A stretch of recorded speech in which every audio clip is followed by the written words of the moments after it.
حضرت زید بن ارقم رضی اللہ تعالیٰ عنہ نے روایت فرمائی قال اصحاب رسول اللہ صلی اللہ علیہ وسلم یا رسول اللہ ما هذه الاضاحی،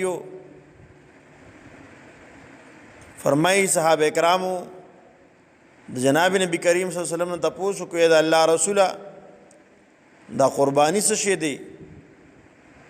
جناب نبی کریم صلی اللہ علیہ وسلم شاہد فرمایا قال سنت ابیکم ابراہیم علیہ السلام، دا استاسو دا پلار دا حضرت ابراہیم علیہ السلام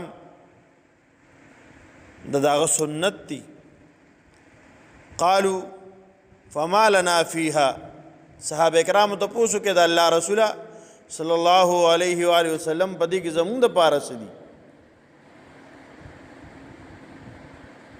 قال بكل شعرة حسنة، اللہ رسول ارشاد فرمایا چې د هر یخته په بدله کې ستاو د پاره بدی کې نیکی ده.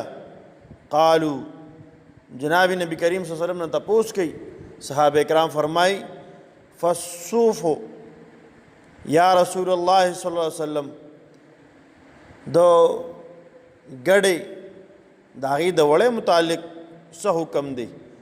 قال بكل شعرة من الصوف حسنة، د هر یو د وړې د هر یخته په بدله کې ساو د پارسه دی نیکی ده.